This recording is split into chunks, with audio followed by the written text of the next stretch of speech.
खंडित है कि कोई भी मंदिर जो खंडित हो जाए उसमें भगवान की पूजा नहीं हो सकती।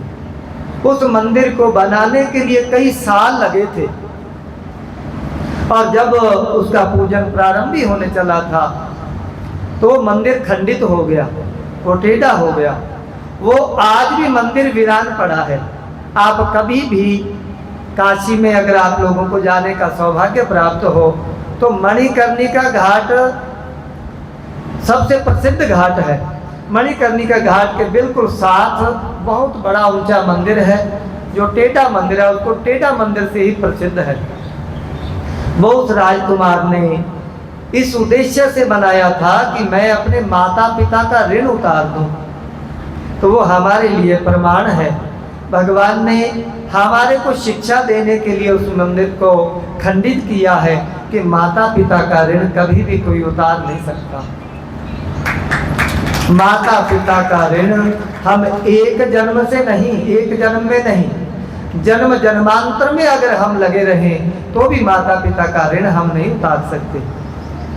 और माता पिता के प्रति हमारे कुछ धर्म हैं। जैसे गंगा जी को पृथ्वी पर लाया गया, भगीरथ ने तपस्या करी। भगीरथ ने बहुत तपस्या करी, बड़ी तपस्या करी।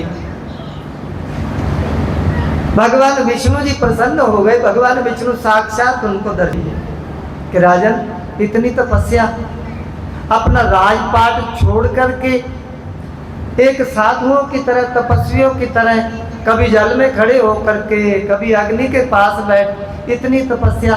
मैं आपकी तपस्या से बहुत प्रसन्न हूँ, आप मांगो। अब देखो भगीरथ जी क्या मांग रहे हैं। भगीरथ ने कहा कि भगवान मेरे पूर्वजों की 60,000 राख की ढेरियां पड़ी हैं जो कपिल मुनि जी के शाप से उनका शरीर शांत हो गया।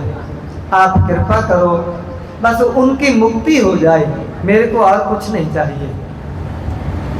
भगवान ने कहा कि राजन वो तो एक ऋषि श्रेष्ठ के शाप से मरे हुए लोग हैं, उनकी मुक्ति इतनी सहज नहीं होगी। आप अपने लिए मांग लो, आप त्रैलोकी का राज्य मांग लो। भगीरथ ने हाथ जोड़े कि नहीं भगवान, मेरे लिए मुझे कुछ नहीं चाहिए, बस मेरे पूर्वजों का उद्धार हो जाए।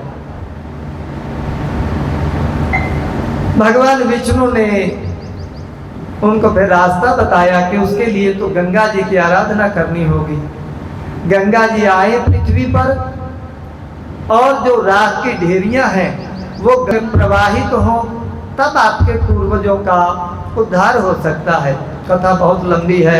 उन्होंने गंगा जी की उपासना करी, तपस्या करी। गंगा जी ने भी कहा कि मेरे को रोकेगा कौन, मेरे वेग को कोई नहीं रोक पाएगा और मेरी धारा इतनी तेज आएगी कि पृथ्वी को चीर करके वो पाताल में चली जाएगी। फिर उन्होंने भगवान शंकर की उपासना करी। भगवान शंकर ने भी कहा कि राजन आप अपने लिए मांगो, क्या मांगते हैं। उन्होंने कहा कि भगवान मेरे लिए कुछ भी नहीं चाहिए, आपकी बड़ी कृपा है, बस मेरे अपनों का उद्धार हो जाए। उन्होंने फिर गंगा जी के प्रार्थना करी कि अब तो भगवान शंकर ने कृपा कर दी है कि हम उनको अपनी जटाओं में उतार लेंगे। अब आप मेरे पे कृपा करो, पृथ्वी लोक में जाओ और मेरे पूर्वजों का उद्धार करो।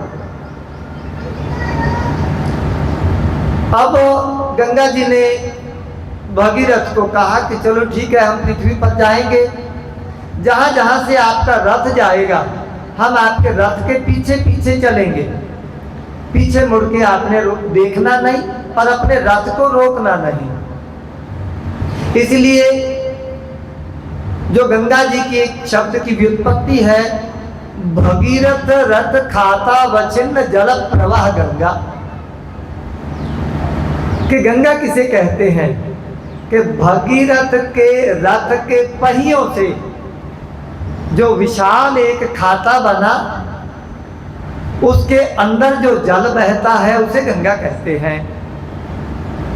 जब गंगा जी के सामने भगीरथ अब खड़े हैं।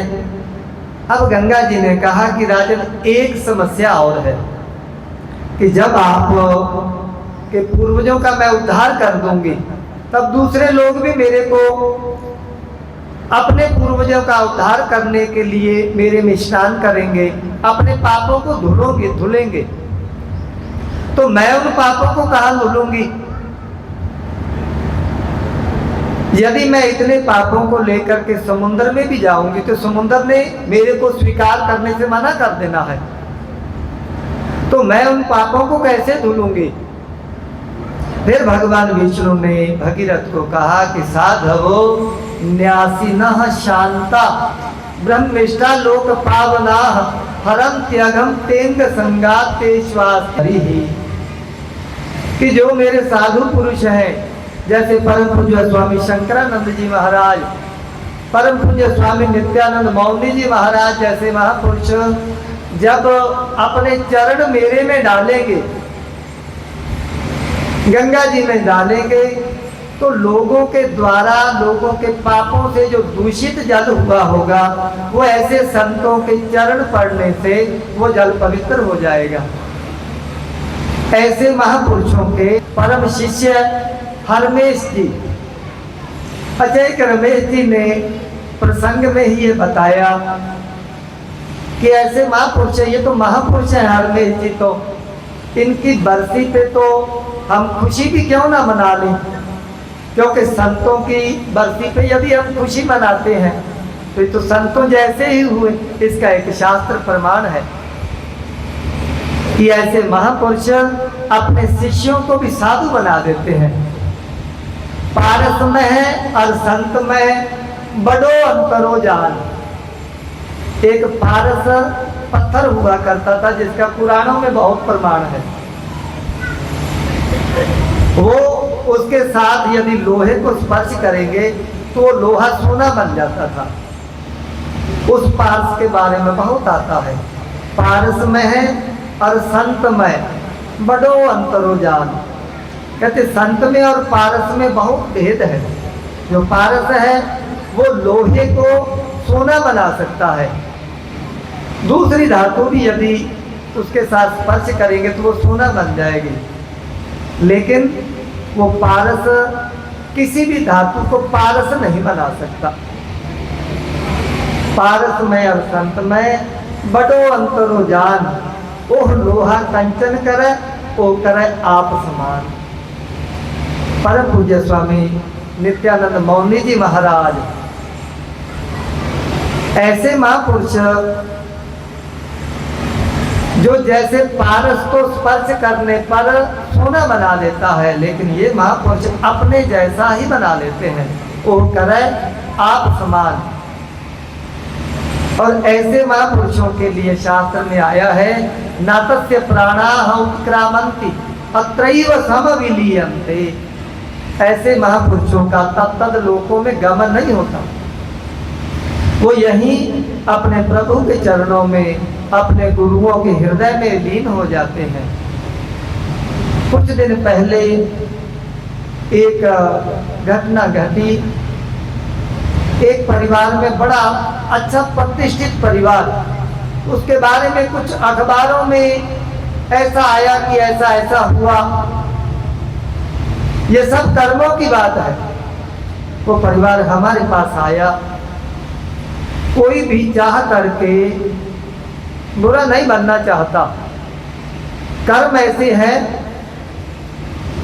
इसका प्रमाण आया है, पौलस्य कथमन्य दार हरणे दोषम न विज्ञातमान। पुलत्स ऋषि जिस समय भगवान शंकर थे, भगवान शंकर ने अपना गृह प्रवेश जो लंका का जो महल बनाया था, पुलत्स ऋषि को चुना था। पुलत्स ऋषि ने भगवान शंकर का गृह प्रवेश करवाया, और जब गृह प्रवेश हो गया तो भगवान शंकर ने उनको कहा कि ऋषिवर, मैं आपकी पूजा से बड़ा प्रसन्न हूं, कुछ मांगो। उन्होंने कहा, नहीं भगवान, ये जीवन भी आपका, ये बुद्धि भी आपकी, आपसे क्या मांगना। दूसरी बार कहा, तीसरी बार कहा कि कुछ मांगो। उन्होंने कहा कि अब आप ज़्यादा कह ही रहे हैं तो फिर ये महल ही छोड़ जाओ। ये कथा बहुत लंबी है, समय हो गया है, हमारे को शॉर्ट में बताना है। उस कुल में उत्पन्न रावण जो ऐसा विद्वान, उसकी बुद्धि ने काम नहीं किया कि परदारा हरण का कितना बड़ा पाप है। उसने पर स्त्री का हरण किया, सीता जी का हरण किया, और चारों वेदों का ज्ञाता था। कोई एक कर्म उसका ऐसा फल देने के लिए आ गया था, उसको बुरा बनना पड़ा।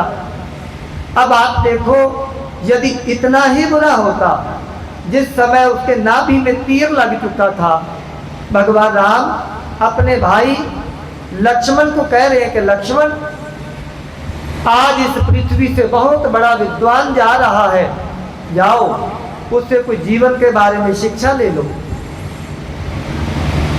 यदि हम माने कि वो इतना दुष्ट था, तो क्या भगवान अपने सबसे प्रिय भाई को एक दुष्ट के पास भेजते शिक्षा लेने के लिए? लक्ष्मण थोड़ा सा हठी स्वभाव था, वो सिरहाने की तरफ खड़ा हो गया कि ऐ ब्राह्मण देवता, मेरे भ्राता ने आपके पास मेरे को भेजा, कोई शिक्षा दे दो। रावण ने एक बार आंखें खोली, फिर आंख बंद कर ली। भगवान के पास आके लक्ष्मण ने बताया कि उसने कुछ नहीं बोला। भगवान ने उनसे पूछा कि कहाँ खड़े थे, कि सिरहाने की तरफ। अब देखो, भगवान कह रहे हैं कि यदि किसी बड़े से कुछ लेना हो तो उनके चरणों की तरफ खड़े होना होता है। क्या भगवान किसी दुष्ट के पास अपने भाई को चरणों में खड़ा करेंगे? लेकिन उसके एक कर्म ने उसको दुष्ट बना दिया। पौलत्स्य कथमन्य दार हरणे दोषम न विज्ञातवान रामेणापि कथम न